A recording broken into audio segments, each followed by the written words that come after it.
ይመስገን። ሲኮናችሁ ያለውን ሰው ለቃል ልብን አዘጋጅ በሉት። መንፈስህን ክፈት በሉት። ጌታ ይመስገን፣ ስሙ የተባረከ ይሁን።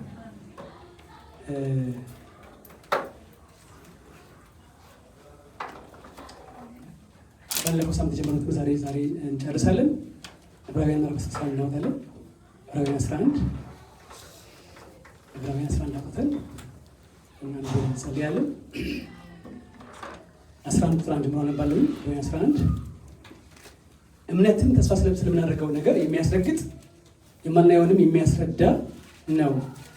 ለሽማግሌዎች የተመሰከረላቸው በዚህ ነውና ዓለሞች በእግዚአብሔር ቃል እንደተዘጋጁ፣ ስለዚህም የሚታየው ነገር ከማይታዩት እንዳልሆነ በእምነት እናውቃለን። ጸልያለን። ሃሌሉያ ኦ ሃሌሉያ። አባት ሆይ ክብር ለአንተ ይሁን። ሻኮላ ቪዴ ቦና ማሳካላቦስ አባት ሆይ ተመስገን። አንተ ቸር ነህ፣ አንተ መልካም ነህ፣ አንተ ትልቅ ነህ፣ አንተ ኃያል ነህ። ስምህ ብሩክ ይሁን። አንተ የዕብራውያን አምላክ ነህ፣ የእስራኤላውያን አምላክ ነህ፣ ደግሞ ዛሬም የኛ አምላክ ነህ። አባት ሆይ ክብር ለአንተ ይሁን። አባ ተመስገን። ራኮላ ባዳ ባና ማሻካራ ሳካቲራ ሮኔ ሜሴ ክላዱራ ላባባስ ኤላ ሻካቱራ ላቦኔ ሞሳኬራ አባ ጸልያለሁ። አሁን ቃልህን ጌታ ተናገረን። የቃልህ ማዕድ ይከፈት። የቃልህ ኃይል ይምጣ። የቃልህ ባርኮት ይምጣ። ራሾላ ቦዳ ባናማስ ራክላ ዱና ማሴ ክላላ ቦያ አባት ሆይ ቃልህ ኃያል ነው። ቃልህ መልካም ነው። ቃልህ ለመንገዳችን ለእግራችን መብራትና እነሆ ብርሃን ነው። አባት ሆይ ይህ ቃልህ በእኛ ላይ ያብራ። እንወድሃለን፣ እናመሰግናለን። ከፍ ከፍ በል። ስም የተባረከ ይሁን። ክብር ለአንተ ይሁን። በኢየሱስ ስም ጸለይን፣ አሜን። ትንሽ እንከለስና ወደ ዛሬው እንገባለን። የምናገርበት ርዕስ ምንድነው? ባለስላሴ ያየ ነው የእምነት the power of faith በሚል ሀሳብ ላስት ዊክ አይተናል።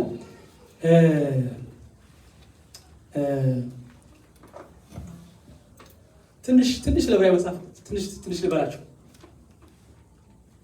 የዕብራውያን መጽሐፍ ዕብራውያን የሚለው ቃሉ ምን ማለት ነው? እስራኤላዊ ማለት ነው።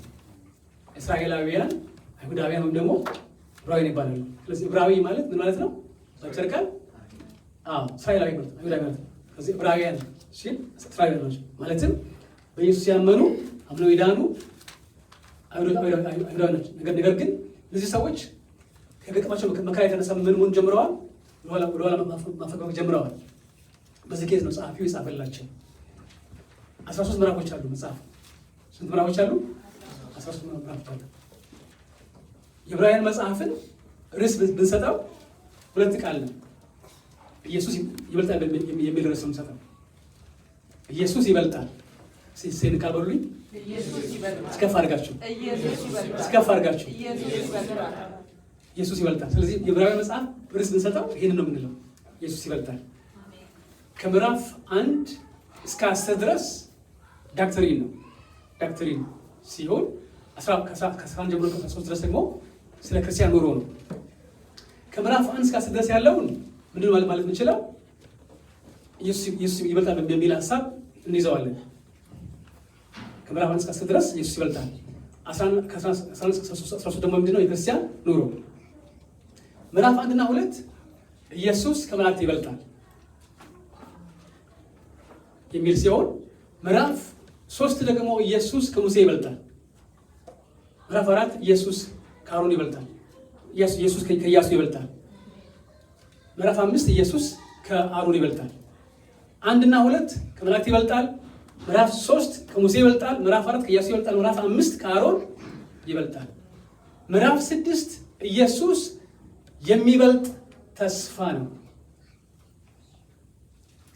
ምዕራፍ 7 ኢየሱስ የሚበልጥ ካህን ነው። ምዕራፍ 8 ኢየሱስ የሚበልጥ አገልጋይ ነው። ምዕራፍ 9 ኢየሱስ ከቤተ መቅደሱ ይበልጣል። ምዕራፍ 10 ደግሞ ኢየሱስ የሚበልጥ መስዋዕት ነው በሚል ነው የምናየው። ምዕራፍ 11 እና 13 የክርስቲያን ኑሮውን ሲሆን ምዕራፍ 11 ክርስቲያን በእምነት ይኖራል። ክርስቲያን በምን ይኖራል? 12 ደግሞ ክርስቲያን በተስፋ ይኖራል። 13 ደግሞ ክርስቲያን በፍቅር ይኖራል። እምነት፣ ተስፋ፣ ክርስቶስ ጸንቶ ይኖራል። 11 ክርስቲያን በምን እንደሚኖረው በእምነት፣ 12 ደግሞ ክርስቲያን በተስፋ፣ 13 ደግሞ ክርስቲያን በፍቅር ይኖራል። ያን ካልን በኋላ ክፍላችን ምዕራፍ 11 ነው። ክርስቲያን በምን እንደሚኖረው እምነት። ምዕራፍ 11 ሆል ኦፍ ፌም ይባላል። ሆል ኦፍ ፌት ይባላል። ሄሮስ ኦፍ ፌት ይባላል። ወይ ደግሞ የእምነት ምዕራፍ ይባላል። ኦኬ ምዕራፍ 11 ደግሞ ራሱን የምንከፍል ከሆነ 11 ራሱን የምንከፍል ከሆነ ምዕራፍ 11 40 ቁጥሮች አሉት። ምዕራፍ 40 ቨርስስ ቁጥር 1 የእምነት ትርጉም ሲሆን ከ2 ጀምሮ እስከ 37 ድረስ ደግሞ እስከ 38 ድረስ ደግሞ የእምነት ምሳሌዎች ሲሆን 39 እና 40 ደግሞ ምንድነው? መደምደሚያ ማለት ነው። ኮንክሉዥን።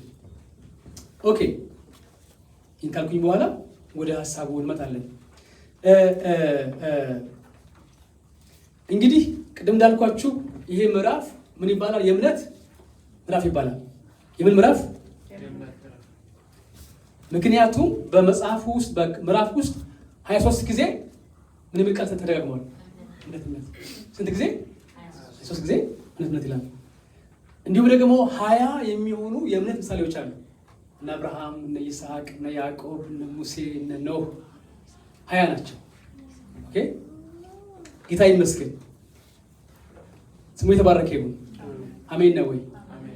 ክብር ለጌታ ይሁን።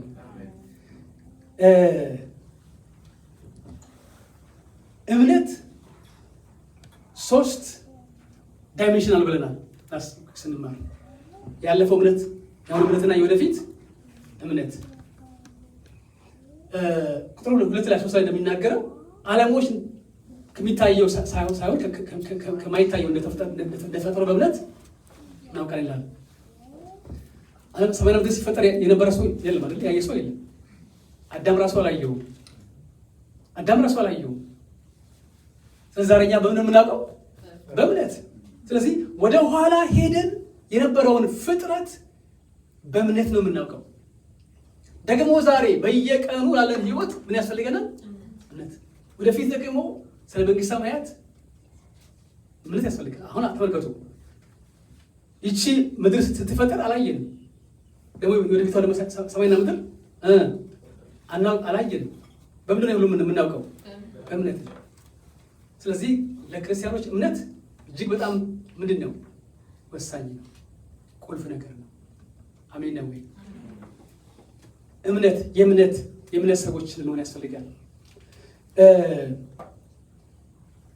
ቁጥር 2 ላይ ለዚህ ይላል፣ ለሽማግሌዎች የተመሰከረላቸው በዚህ ነው ይላል። ቁጥር 1 ላይ የእምነት ትርጉም ነው። ምንድን ያለው ላስላስ ስንማር እምነት የማይታየውን ማየት፣ ሌላስ በሩቅ ያለውን ማቅረብ፣ ሌላስ ምናደርገው ነገር ምን ማድረግ ነው? መጨበጥ ይልና ቁጥር 2 ላይ ለሽማግሌዎች የተመሰከረላቸው በዚህ ነው ይላል። እነዚህ ሽማግሌዎች እነማን ናቸው? እነ አብርሃም፣ እነ ኖህ፣ እነ ሙሴ እዚህ ውስጥ ያሉ ናቸው። ኤልደርስ ይላቸዋል፣ ሽማግሌዎች ይላቸዋል። ጌታ የተመሰገነ ይሁን። ኦኬ ከቁጥር 4 ጀምሮ የመጀመሪያው የእምነት ምሳሌ ማን ነው? የእምነት አርበኛ ማን ነው? አቤል እናነባለን።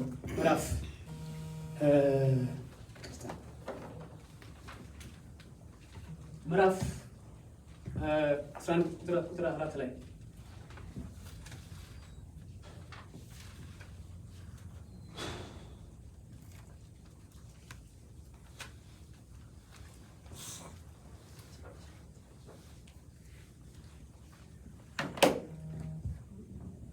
ኦኬ ለዚህ ይላል አቤል ከቃየል ይልቅ የሚበልጥ መስዋዕትን እግዚአብሔር በምን አቀረበ? በምን ተቀረበ? በዚህም እግዚአብሔር ስለ ስጦታው ሲመሰክርለት እርሱ ጻድቅ እንደሆነ ተመሰከረለት። ሞቶም ሳለ በመስዋዕቱ እስካሁን ይናገራል። አቤል ከቃየል ይልቅ የሚበልጥ መስዋዕት በምን አቀረበ? በምን ተቀረበ? ይኸውላችሁ ቃየል ገበሬ ስለነበረ ከእርሻው ቀረበ። አቤል ደግሞ ከብት አርቢ ስለነበረ ከበጎች አቀረበ። ብዙ ጊዜ አንዳንድ ሰዎች አቤል የቀረበው ደም ስለሆነ ነው ይላሉ። ነው አይደለም። ያንን የሚገልጸው የዕብራዊ መጽሐፍ ምዕራፍ 11 ነው። ቃየል ያቀረበው ባለእምነት ሲሆን አቤል ደግሞ በምን ያቀረበው? በእምነት። ስለዚህ በእምነት ስላቀረበ ተቀበለው ጌታ እግዚአብሔር ተቀበለው። ሁለተኛ ማን ነው? ሄኖክ ነው። ቁጥር 5 ሄኖክ ሞትን እንዳያይ በእምነት ተወሰደ። አይገርምም? በእምነት ተወሰደ። እግዚአብሔር ስለወሰደው አልተገኘም። ሳይወሰድ እግዚአብሔርን ደስ እንዳሰኘት ተመስክሮለታልና ያለ እምነት እግዚአብሔር ደስ ማሰኘት አይቻልም። እሺ ተመልከቱ። ወደ እግዚአብሔር የሚደርስ ወደ እግዚአብሔር የሚጠጋ ወደ እግዚአብሔር የሚቀርብ ሰው እግዚአብሔር እንዳለ ሳይሆን እግዚአብሔር እንዳለ እግዚአብሔር እንደተናገረ ሳይሆን እግዚአብሔር እንዳለ እግዚአብሔር እንዳለ ኤግዚስት እንደሚያደርግ እንዲሁም ደግሞ ለሚፈልጉት ሰዎች ዋጋ እንደሚሰጥ ያምን ዘንድ ያስፈልጋል ይላል። በጣም ፓወርፉል ቨርስ ነው ይፈርስ ወላችሁ ወደ እግዚአብሔር የሚቀርብ ሰው ወደ እሱ የሚመጣ ሰው ሁለት ነገሮች ማመን አለበት። አንደኛው እግዚአብሔር እንዳለ እንደሚኖር እግዚአብሔር ኤግዚስት እንደሚያደርግ እንዳለ ማመን አለበት። እግዚአብሔር አለ የለም? አለ። በሰማይ በዙፋኑ አለ፣ በመካከላችን ደግሞ አለ፣ ከኛ ጋር ደግሞ አለ። ስለዚህ እግዚአብሔር እንዳለ ማመን አለበት። ሌላው ደግሞ ለሚፈልጉ ሰዎች ምን ያደርጋል? ዋጋን ይሰጣል። ዋጋ ይሰጣል። እግዚአብሔርን ከልባቸው ሰው ሲፈልገው ምን አለው? ያ ትጋት ምን አለው? ምን አለው? ያ ትጋት ምን አለው? ያ ትጋት ዋጋ አለ። ዋጋ አለ። ስሙ ወገኖቼ፣ እግዚአብሔርን በጸሎት ስትፈልጉ፣ ከልብ ስትፈልጉ ያ ትጋታችሁ ዋጋ አለው። ሪዋርድ ይለዋል እንግሊዝኛ። ሪዋርድ ዋጋ አለው። አሜን ነው ወይ? ኧረ አሜን። ኧረ አሜን ወገኖቼ፣ ድካማችሁ ዋጋ አለው። ቆይ እዚህ መጣችሁ ማን እንፈልጋለን አይደለም? ስለዚህ ምን አለው? ይሄ ዋጋ አለው። እነ ቢቁ እነ ዳኒ ከሩቅ ድራይቭ አድርጋችሁ መጣችሁ ርቀት ዋጋ አለው። ድካማችሁ ዋጋ አለ። ስለዚህ እግዚአብሔርን ለሚፈልጉ እሱ እንዳለ ደግሞ ዋጋ እንደሚሰጥ ያምኑ ዘንድ ያስፈልጋል። ቨርስ 7 ሌላኛው ነው አቤል ኖህ፣ ሌላኛው ደግሞ ማን ነው? ኖህ ገና ስለማይታየው ነገር ተረድቶ እግዚአብሔርን እየፈራ ቤተሰቦቹን ለማዳን መርከብን በእምነት አዘጋጀ። በዚህም ዓለምን ኮነነ፣ በእምነትም የሚገኘው ጽድቅ ወራሽ ሆነ ይላል። ልክ እንደ አብርሃም ኖህም በእምነት በመጽደቅ ይህን በረከት ተካፈለ ይላል። ጌታ የተመሰገነ ይሁን።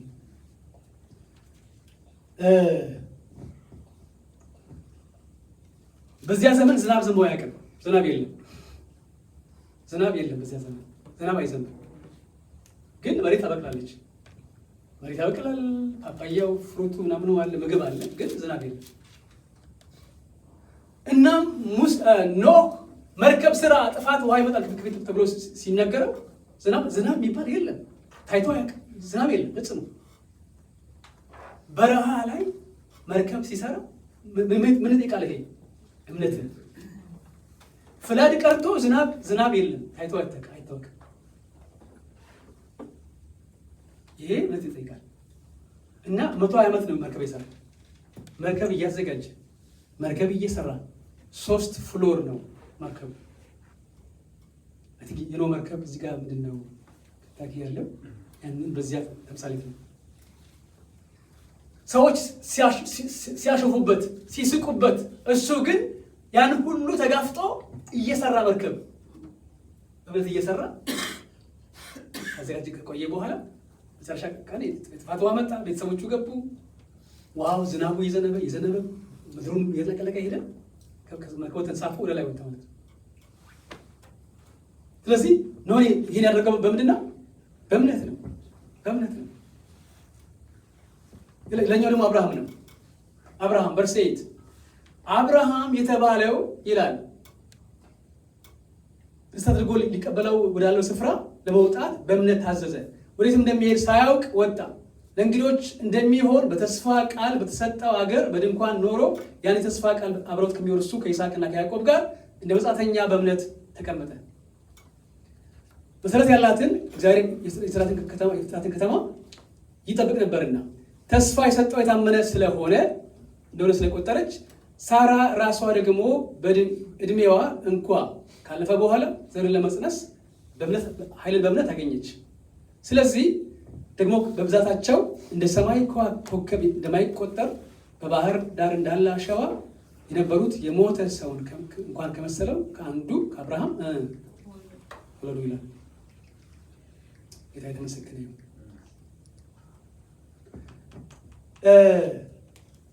አብርሃም፣ ይስሐቅ፣ ያዕቆብ፣ ሳራ በእምነት ኖሩ ይላል። አብርሃም የት እንደሚሄድ ሳያውቅ ዝም ብሎ ወጣ። በቃ ምንም ሳያውቅ ከሀገሩ ሲነሳ አያውቅም የት እንደሚሄድ ውጣት ብሎ ነው የወጣ። በእምነት አስቡ። ጌታ ይመስገን። ዛሬ ማን ነው የእምነት ሰው እዚህ መካከል? እንደ አብርሃም ለመታዘዝ ይቆረጥ የተዘጋጀ ማለት ባይገባኝም ግን አንተ ካልክ እሺ የሚል ሰው ማለት ልክ እንደ አብርሃም ጌታ ሆይ doesn't make sense ነገር ግን ካልከኝ እሺ የሚል ሰው ማለት አብርሃም አደረገ። ጌታ ይመስገን፣ ስሙ የተባረከ ይሁን።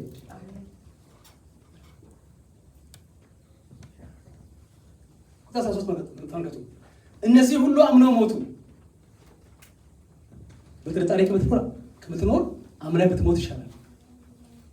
አይሻልም እንዴ? ሄሎ፣ በጥርጣሬ ከምትኖር በእምነት አምነህ ብትሞት አይሻልም? እነዚህ ሁሉ አምነው ሞቱ፣ የተሰጣቸውን ተስፋ ቃል አላገኙም ይላል። አይገርምም? ተስፋ ቃል አላገኙም። ዳሩ ግን ከሩቅ ሆነው አዩትና ተሳለሙት። በምድርም እንግዶች እና መጻተኞች እንደሆኑ ታመኑ። እንግዲህ እንዲህ የሚሉት ለእነርሱ የሚሆነውን ሀገር እንዲፈልጉ ያመለክታልና ያን የወጡበትን ሀገር አስበው ቢሆኑ ሊመለሱ ጊዜ በሆንላቸው ነበር። አሁን ግን የሚበልጠውን እርሱም ሰማያዊ ሀገር ይናፍቃሉ። ስለዚህ እግዚአብሔር አምላካቸው ተብሎ ሊጠራ በእነርሱ አያፍርም። ከተማን አዘጋጅቶላቸው ይላል። አምነው ሞቱ፣ ተስፋ ቃል ግን አላገኙም ይላል። የተስፋው ቃል ዘፍጥረት ምዕራፍ 12 ላይ ጌታ ምንድን ያለው አብርሃም ከሀገር ከዘመዶች ከአባት ቤት ተለይተህ ውጣ፣ ወደ መሳይ ምድር ውጣ፣ እባርክሃለሁ፣ ታላቅ ሕዝብ አደርግሃለሁ፣ የምድር አሕዛብ ሁሉ በምን ይባረካሉ? በዘርህ ይባረካሉ። በዘሮች አይልም። ይህን በተለይ በጣም ሮሜ ላይ ጳውሎስ በጣም ያብራራል። የምድር አሕዛብ ሁሉ በዘሮች አይልም። በምን የሚለው በዘርህ ይባረካሉ ይላል ጳውሎስ። ምን ይላል? ያ ዘር ማነው ይላል ጳውሎስ? ኢየሱስ ነው ይላል። ሄሎ፣ ያ ዘር ክራይስት ነበረ። ስለዚህ ጌታ እግዚአብሔር አምላክ ለአብርሃም ተስፋ የሰጠው መሲሁን ነበረ። ግን ይሄን መሲሁን ምን አላደረጉም? አላገኙም፣ አላዩም። ግን ከሩቅ ተሳለሙ ይላል። ምን ማለት ነው? ምናልባትም አብርሃም ልጅ ባልነበረበት ጊዜ ተስፋ ቆርጦ በነበረ ጊዜ ጌታ ቁጥር አለውና ቁጥር አለው። አብርሃም ቁጥር ጀመረ። 1 2 3 10 ሺህ ምናምን አልቻለም። ዛሬ እንደዚህ ይሆናሉ ብሎ አለ። ምናልባትም በዚያም ጊዜ የንጋቱ ኮከብ ኢየሱስ ክርስቶስ በዚያ ውስጥ ምናልባት በርቀት ሳያየው አይቀርም። ሄሎ ጋር ናችሁ? ምናልባትም የንጋቱ ኮከብ ኢየሱስን በዛ መካከል ሳያየው አይቀርም። ሌላው ደግሞ ይስሐቅን ሰውቶ በትንሣኤ ሲቀበለው ክራይስትን በዚያ ውስጥም እንዳየው ይታሰባል። ሌላው ደግሞ በጣም የሚገርመኝ ነገራቸው ደጋግመው በሁለት ፓስቶች የሚናገረው በምድር ላይ እንግዶችና መጻተኞች እንደሆኑ በድንኳን ኖሩ ይላል። አይገርምም? በምድር ላይ ምን ነበሩ? በምድር ላይ እንግዶችና ምን ማለት ነው? ቪዚተር፣ ሶጆርነር፣ የሰው ሀገር ሰው፣ ባይተዋር፣ መንገደኛ፣ አገሩ ያልሆነ ሰው ማለት ነው።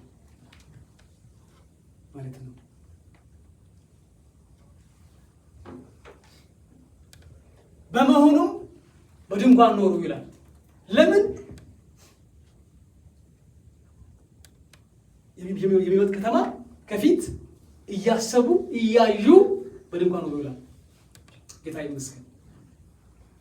ይብላችሁ ክርስቲያን ስሙ ወገኖቼ፣ ክርስቲያኖች ይሄ ምድር የእናንተ አይደለም። ኢትዮጵያ ይሁን ኤርትራ ይሁን አሜሪካ የእናንተ አይደለች።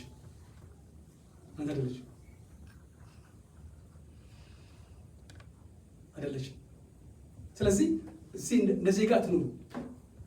ሄሎ እንደዚህ ጋር ትኑሩ። እንደዚህ ሀገር ሰዎች አትኑሩ። እናንተ ምኖች ናቸው፣ መጻተኞች ናቸው። ስለዚህ እንደዚህ ሀገር ሰዎች አትሁኑ፣ አትኑሩ። እንደነሱ አታውሩ፣ እንደነሱ አትልበሱ፣ እንደነሱ አታከናውኑ። You are strangers, you are sojourners. አብርሃም በድንኳን ኖሮ ጨረሰ። ለምን? ከተማ አለች። ከሰማይ መሰረት ያላትን ፋውንዴሽን ያላትን ከተማ ይጠብቁ ነበር ነው ይላል። አገር ደግሞ ይለዋል ስለኛ ማሰጅ። ጌታ ይመስገን። አረ ስሙ ይባረክ። ስሙ የተባረከ ይሁን። ማን ነው ከተማ መኖር ይፈልግ ሰው? ማለት ሲሆን ከልባችሁ ነው ትፈልጋላችሁ? ምንድነው መንገዷ? ምንድነው መንገዷ? ምንድነው? ከተማዋ መንገዱ ወርቅ ነው። ቤት ውስጥ ምንድነው? ወርቅ ነው። ወርቅ ኢየሱስን ፊት ለፊት እናየዋለን። አብን እናየዋለን። አብርሃምን እናየዋለን። ሙሴን እናየዋለን። ኖህን እናየዋለን። ዳዊትን እናየዋለን። ጳውሎስን እናየዋለን። ጴጥሮስን እናያቸዋለን። ሩትን እናያታለን። ማርያምን እናያታለን። ሳራን እናያታለን። እና አስቴርን እናያቸዋለን። they are in heaven. Hello, they are in heaven. They are in heaven. እንደዚያ ከሆነ ወገኖቼ በእምነት ኑሩ። አሜን ነው ወይ? በእምነት ኑሩ። ስሙ የተባረከ ይሁን። ቨርስ 6:17 መሮጥ አለብኝ። አብርሃም በተፈተነበት ጊዜ ይስሐቅን በእምነት አቀረበ። ተስፋ ቃል በተቀበለ ጊዜ በተቀበለው በይስሐቅ ዘር ይጠራልሃል የተባለው እርሱም አንድ ልጁን አቀረበ። እግዚአብሔር ከሙታን እንኳን ሊያስነሳው እንደሚችል እንዲቻለው አስቧልና። ከዚያም ደግሞ በምሳሌ አገኘው። ይስሐቅ ሊመጣ ስላለው ነገር ያዕቆብና ኤሳውን በእምነት ባረካቸው። ያዕቆብ ሲሞት በእምነት ዮሴፍን ልጆች ምናሴና ኤፍሬም ማለት ነው ባረካቸው። በዘንጉም ጫፍ ተጠግቶ ሰገደ፣ እግዚአብሔር አምላክ ሰገደ። ዮሴፍ ወደ ሞት ቀርቦ ሳለ በእምነት ስለ እስራኤል ልጆች መውጣትና አስታወሰ፣ ስለ አጥንቱም አዛቸው ይላል። ጌታ የተመሰገነ ይሁን። ዘፍጥረት ምዕራፍ 22 ላይ ይላል ከነዚህ ነገር በኋላ እግዚአብሔር አምላክ አብርሃምን ምን አድርገው ይላል? ፈተነው ይላል።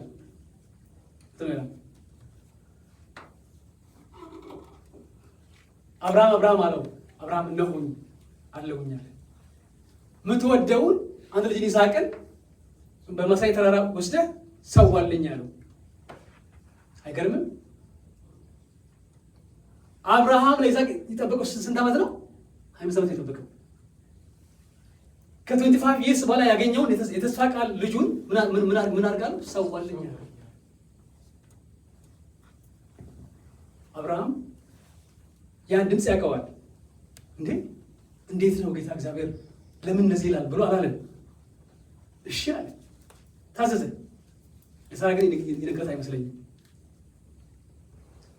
ይስሐቅን ያዘ። በአህያ ላይ እንጨት ያዘ። ሁለት አገልጋዮችን ይዞ ጀመረ። ከ3 ቀን በኋላ ደረሱ። አይገርም? ለምን 3 ቀን?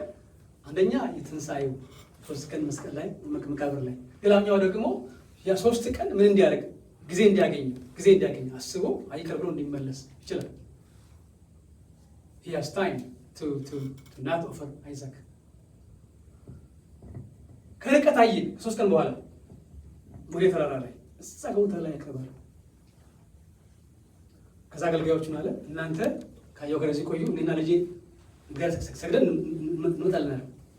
እግዚአብሔር ሰግደን ምን እናደርጋለን? እንመለሳለን። ከማን ጋር እንመጣለን የሚለው ፕሉራል ነው። ማን ነው ሰው የተባለው? ይስሐቅን ሰዋ ነው የተባለው። እና ምን ይላል አብርሃም? አብረን እምነት ይለዋል መጽሐፍ ቅዱስ ብራንሳይ። ምክንያቱም በይስሐቅ ዘር ይጠራል ካለ ደግሞ ይስሐቅን ሰዋ ካለው እኔ ይስሐቅን ወስጄ ሰዋዋለሁ፣ አርደዋለሁ፣ አቃጥለዋለሁ፣ ከአመዱ ውስጥ ይስሐቅ ይነሳል ብሎ አመነ። ስለዚህ አብረን ሰግደን እንመለሳለን ማለት። ከዚያ እነሱን ሁለቱን አገልጋዮች ከአህያ ጋር ማዶ ተዋቸው። አህያው የጫነውን እንጨት ማን አሸከመ? ይስሐቅ። ኢማጂን አህያ የተሸከመውን እንጨት የተሸከመው ይስሐቅ ጎረምሳ ነው። በጣም ጎረምሳ ወጣት ነው፣ ጡንቻ አለው። እና ሲጓዙ ሌላ ሰው የለም።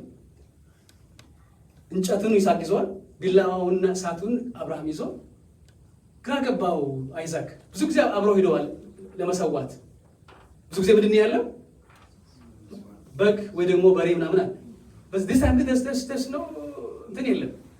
እና ግራ ገባው ይስሐቅና ዛሬ እንዴት ነው አለ። ዳዲ ያለው ይመስለኛል። ዳዲ አቤት ልጄ። እንዴ እሺ እንጨቱ አለ፣ መሰዊያው ቢላው አለ፣ እሳቱ አለ፣ ግን የመስዋዕቱ በግ የት ነው ያለው? አብርሃም እንዴ ያለው ልጄ የመስዋዕቱን በግ እግዚአብሔር ያዘጋጃል። ዋው እምነት! because he has no answer.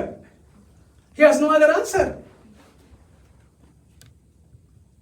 ደረሱ። መሰዊያውን ረበረበ፣ አዘጋጀ፣ እንጨቱን ደረደረ። በዚሁ መስዋዕት በግ ሌላ የለም። ከዚያ ገመዱን ወስዶ ወደ ይስሐቅ አምጥቶ እጄን ስጠኝ ብሎ ሲለው ይስሐቅ ጊዜ ገባው ይስሐቅ በዚህ ሰዓት ገባው።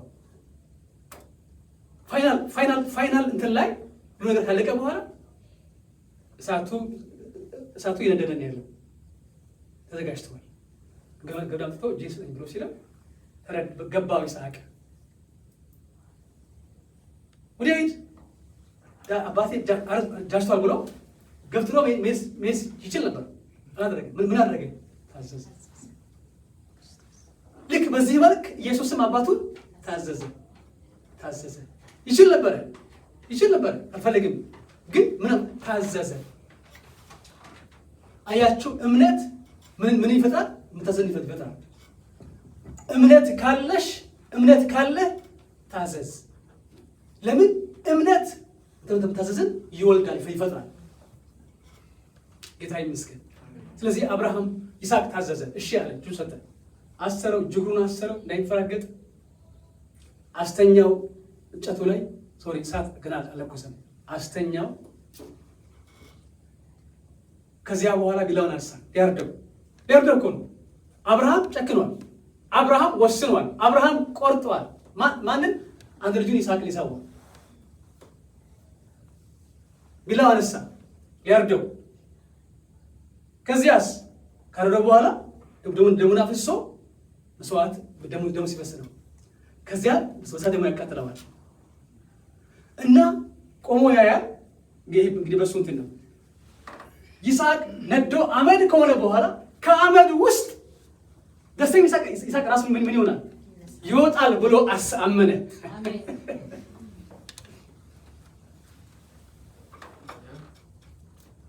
ዋው!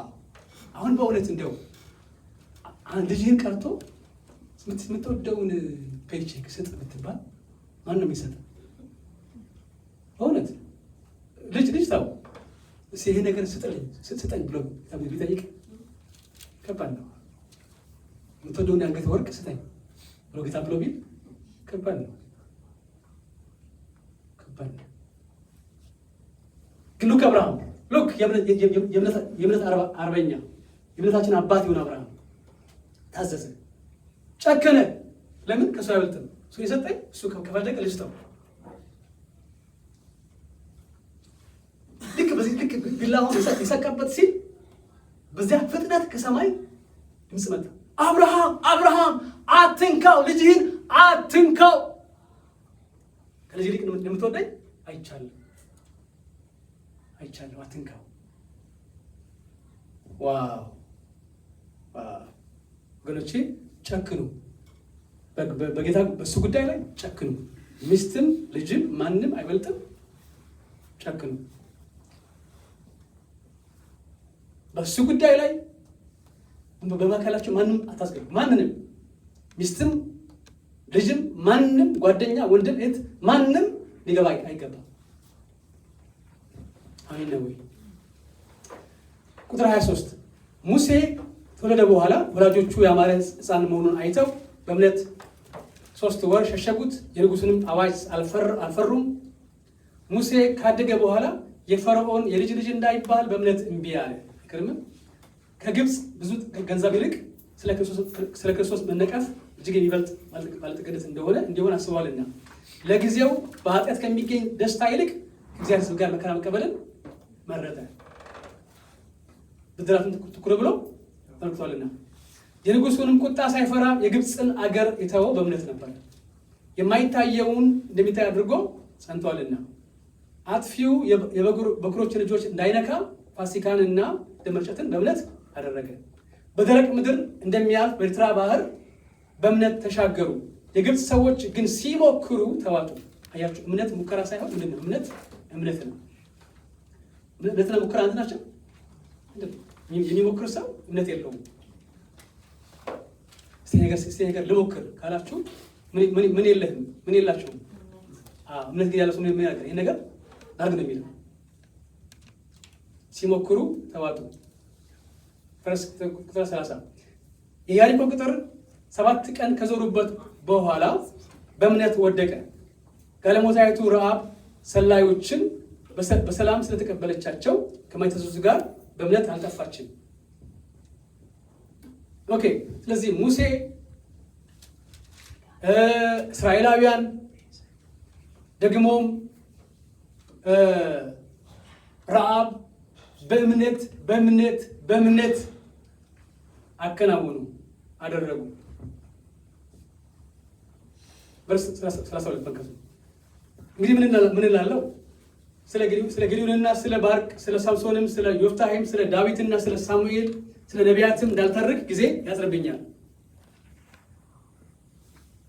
እነርሱ በእምነት መንግስታትን ድል ነሱ፣ ጽድቅን አደረጉ፣ የተሰጠውን ተስፋ ቃል አገኙ፣ የአንበሶችን አፍ ዘጉ፣ የእሳትን ኃይል አጠፉ፣ ከሰይፍ ስለት አመለጡ፣ ከድካማቸው በረቱ፣ በጦርነት ኃይለኞች ሆኑ፣ የባል ጭፍሮችን አባረሩ። ሴቶች ሙታናቸውን በትንሣኤ ተቀበሉ፣ ሌሎች ሙታንን ሳይቀበሉ የሚበልጠውን ትንሣኤ እንዲያገኙ እስከ ሞት ድረስ ተደበደቡ።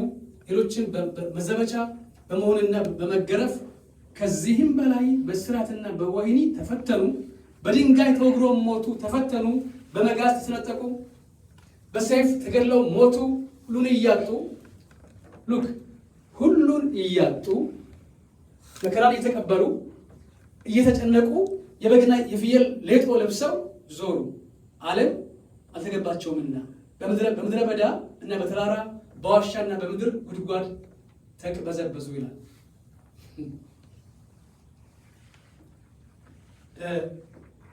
ስለ እምነት ሲነሳ አንድ ትምህርት አለ፣ አስተምሮት አለ። በፌዝ በእምነት ባለጸጋ የመሆን ባለ ትምህርት አለ። እምነት ካለ ድሃ አትሆንም የሚል ትምህርት አለ። ከዚህ ጋር ይጋጫል። እዚህ ጋር አብሮ አይሄድም። እምነት ካለ ድሃ አትሆንም። እምነት ካለ ክሌም ኢት ኢን ሪሲቭ የሚባል በቃ ስለ መኪና አስብና ተናገር። ካር ምናምን ካር ስላለ ካር ታገኛለህ። በቃ ዝም ብለህ ተናገር። ካር ታገኛለህ። እጅ ይገባል። ግን ቁልፍ እጅ ይገባል። ወይ ደግሞ ቪላ ቤት ካልክ ቪላ ቤት ታገኛለህ። አሊያም ደግሞ ሌላ ነገር ተናገር። በቃ የምትፈልገው ነገር ተናገር ይሆንልሃል ይለዋል። ከዚህ ጋር አብሮ ሄደ።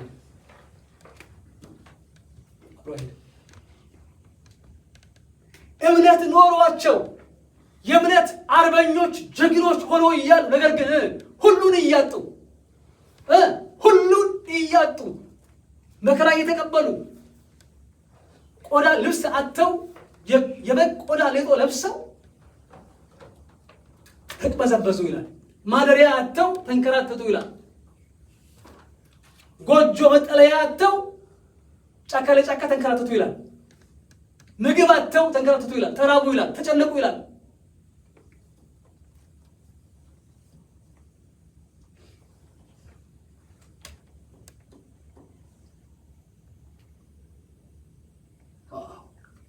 ወገኖቼ ይኸውላችሁ እምነታችን ለኮልኮሌ አይደለም። ኮልኮሌን ይባርካል፣ እሱ እውነት ነው፣ ይሰጣል። ግን ከዛ ላይ አንሱ አይናችሁም። አማኝ የሆንከው ክርስቲያን የሆንከው ለምድራዊ ኮልኮሌ ከሆነ ተስፋ የለህም። ነገር ግን ለሚበልጥ ከሰማይ ለሆነ ከተማ ከአርያም ለሚወርድ ከተማ ከዚያ ላለች ኢየሩሳሌም ሊሆን ይገባል። አሜን ነው ወይ? በመጋዝ ተሰንጥቆ ይላል ኢሳያስ፣ ነቢዩ ኢሳያስ እስራኤል የሚናገረው በመጋዝ ተሰንጥቆ ነው የሞተው። በንጉሥ ምናሴ ዘመን ክፉ ንጉሥ በሕዝቅያስ ልጅ በምናሴ ዘመን ነቢዩ ኢሳያስ በመጋዝ ተሰንጥቆ ነው የሞተው። ከኔማጭ በመጋዝ ሁለት ተከፈለ። ነቢዩ ኢሳያስን እኩል በመጋዝ ተሰንጥቆ ነው የሞተው። በሕይወት እያለ ሞቶ አይደለም። ነቢዩ ኢሳያስ በህይወት እያለ በመጋዝ ተሰንጥቆ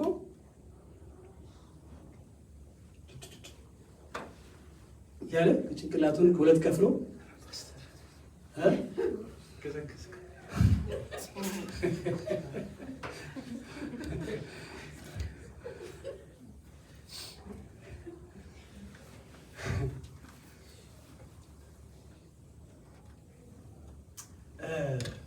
ይወላችሁ እነዚህ የእምነት አርበኞች ይህን ሁሉ መከራ የተቀበሉ ግን ምን አላደረጉ? አላንጎራጎሩ፣ ጸንተው ቆሙ፣ በእምነት በረቱ። ወገኖቼ እመኑ፣ የእምነት ሰው ሁኑ። ኦኬ ቨርስ ላስት ቨርስስ 39-40 ኮንክሉዥን። እነዚህ ሁሉ 20ዎቹ ሰዎች እነ አቤል፣ እነ ሄኖክ፣ እነ ኖህ፣ እነ አብርሃም፣ እነ ይስሐቅ፣ ያዕቆብ፣ ሙሴ፣ እነ ዮሴፍ፣ እነዚህም ሁሉ በእምነታቸው ተመስክሮላቸው ሳሉ ተስፋ ቃል አላገኙም። ቅድም እንዳልኳቸው ያለኛ ፍጹማን እንዳይሆኑ እግዚአብሔር አምላክ ስለኛ አንዳች የሚበልጥ ነገር አስቀድሞ አይቶ ነበርና ይላል። ይላችሁ የመጽሐፍ ቅዱስ የቀድሞ አባቶች ዋና ተስፋ ቃል ክራይስት ነበረ። አላዩትም እና ጌታ እግዚአብሔር ከኛ ጋር ሙሉ ሊሆኑ ስለፈለገ ያን ሳያገኙ ሞቱ። ለነ ሙሴ፣ ለነ አብርሃም፣ ለነ ሄኖክ ክራይስት ምንድነው? ወደፊት ፊውቸር ነው አይደል? ለኛስ ምንድነው? እሱ ወደ ኋላ ነው። ኦልሬዲ ፓስት 2000 years ago አይደል? ሞተ። እኛ አሁን ስለ ክራይስት ሙሉ እውቀት አለን። ከሰማይ እንደወረደ ድንግል ተወልዶ መስቀል ላይ እንደሞተ እንዳስተማረ እንዳገለገለ ተቀብሮ በሶስተኛው ቀን እንደተነሳ ወደ አብ እንዳረገ እናውቃለን። እነሱ ግን በሰዓቱ አያውቁም ነው።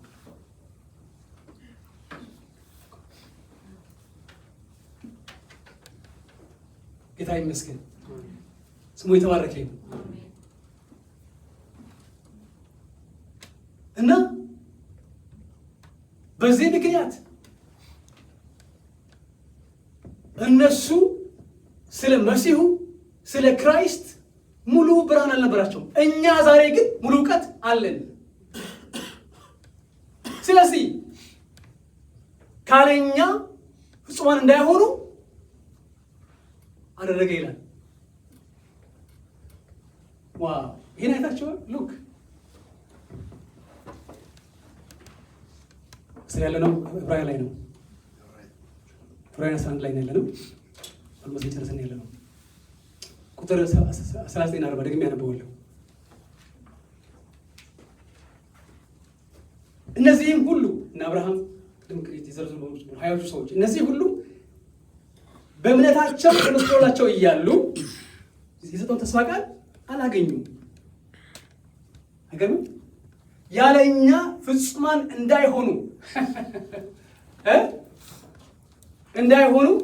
እግዚአብሔር ስለኛ አንዳች የሚበልጥ ነገር አስቀድሞ አይቷል ይላል። አይገርምም? የገባችሁ አይመስለኝም። አልገባችሁ?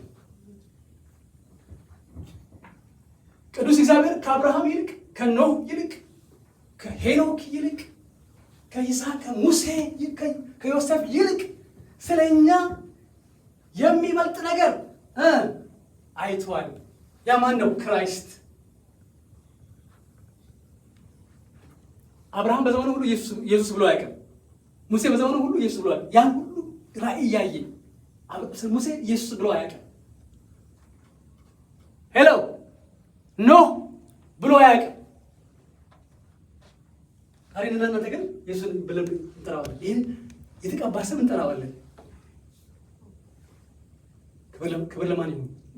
ስጌታ ነው።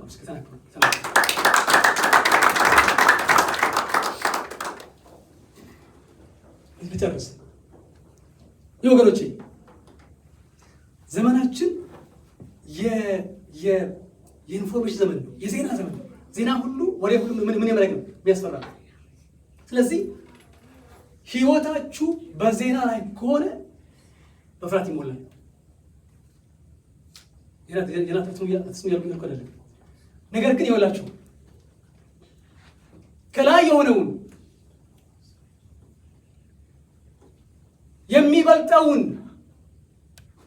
ተስፋ ስለያዛችሁ ጻድቅ በእምነት ይኖራል እንጂ በፍርሃት አይኖርምና በእምነት ነው። እምነት ነው። እንግዲህ ያው እንደ ሄኖክ በእምነት ከእሱ ጋር ተራመዱ። እንደ ሄኖክ ኤቭሪዴይ ከእሱ ጋር በእምነት ተጓዙ። ያን ካደረጋችሁ እንደ ሄኖክ ድንገት ነጥቆን እንኳን ባይወስደንም ግን በራችን ሰዓት ምን ያደርገናል? አብሮ አንድ ላይ ከቅዱሳን ጋር ይወስደናል። አያም ደግሞ በሰዓታችን ይወስደናል። አሜን ነው። እኛ ወገኖች ሀገራችን በሰማይ ነው ያለው። አሜን ነው። ደስ ይበላችሁ። ስለዚህ የእምነት ሰው ሁኑ። በእምነት ጸልዩ፣ በእምነት ስበኩ፣ በእምነት ዘምሩ፣ በእምነት አገልግሉ፣ በእምነት አከናውኑ። ኢቭን ዴይ ቱ ዴይ ላይፍ በእምነት ኑሩ። መኪና በእምነት ድራይቭ አድርጉ። በእምነት ግቡ። የእምነት ሰው ሁኑ። ማነው እዚህ መካከል ሲያማኛል? እዚህ መካከል አማኛል ወይ? ሲማነው ሲያምናል የሚል ሰው ሲንቆማን